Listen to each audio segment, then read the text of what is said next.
Bismillah ar-Rahman ar-Rahim, wassalatu wassalamu ala rasulillah wa ala alihi wa sahbihi ajma'in. Je voulais dans cette intervention parler d'un hadith qui était rapporté dans Musnad d'Imam Ahmed. C'est un hadith authentique dans lequel le prophète Mohammed sallallahu alayhi wa sallam il a donné l'exemple du croyant d'une abeille. Comme quoi l'abeille, elle mange ce qui est bon et elle donne ce qui est bon.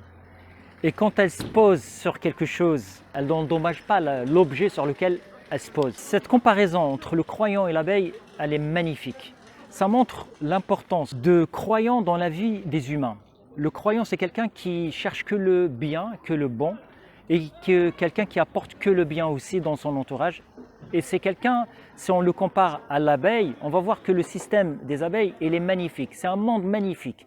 Et les connaisseurs de ce monde, ils savent la pertinence de travail minutieux en groupe et individuellement, le sens de sacrifice, le sens d'être au service de l'autre. Bien évidemment, il faut être bon, il faut savoir rechercher le bon et le bien partout et comment le donner et le transmettre et le transformer aussi en meilleur. Et c'est ça, on trouve cette recommandation, elle est claire dans le Coran al-Karim en disant, Allah Azza wa Jalla, il dit Inna Allah yamuru bil adli wal ihsan. C'est la question de l'excellence, la question de la bienfaisance, être bon, être bien. Et que le paradis il est bon, il accepte que les bons. La question de la bonté, la question du bien, la bienveillance, la bienfaisance, ce sont les devises du croyant, les qualités d'un vrai croyant. Le croyant, c'est quelqu'un qui est au service des autres, c'est quelqu'un qui sacrifie de son temps, de son énergie, de son argent,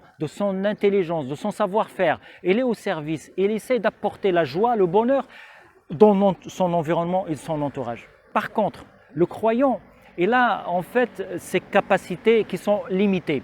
Il a besoin des autres pour mener à bien cette mission de la bonté. Comment accomplir le bien sur terre, comment être bon. Il faut avoir aussi de l'aide. Il faut que le croyant sache aussi pour qu'il donne, il faut qu'il apprenne. Donner, c'est apprendre. Faqidu shay ila yu'ti. Celui qui n'a rien, il ne peut pas donner. Et c'est pour cette raison, il est recommandé aux croyants d'aller rechercher. Rechercher là où il peut puiser le savoir, là où il peut puiser aussi le confort. C'est pour qu'il soit à l'aise dans sa manière, comment il transmet la science, comment il transmet ce bien autour de lui. Il faut qu'il donne un temps pour lui. Il faut qu'il consacre un temps pour lui, pour son entourage.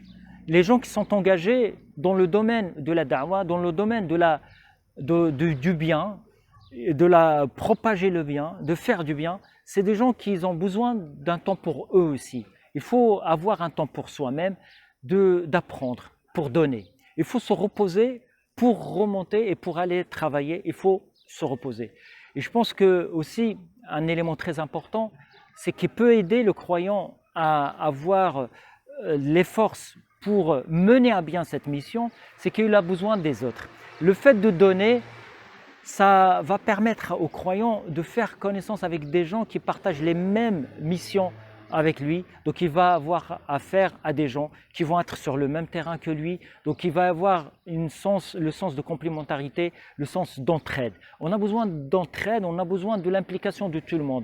Un travail ne se repose pas sur une seule personne. Parce que la personne, on va l'épuiser si on compte que sur une seule personne ou deux personnes, c'est les mêmes personnes. Dans le travail de la communauté, dans le travail de la société, il faut l'implication de tout le monde pour que ça soulage les porteurs des projets, les porteurs du bien. Je pense que le message que je veux adresser à toutes les personnes qui vont l'écouter, c'est de dire que chacun il est responsable, chacun il peut apporter sa pierre à cet édifice, à ce magnifique édifice qui est la construction de cette société humaine. Et le croyant, il est bon. Donc il faut qu'il recherche la bonté, il faut qu'il recherche le bien partout pour qu'il soit efficace et bon. Soyez bon, barakallahu fikum.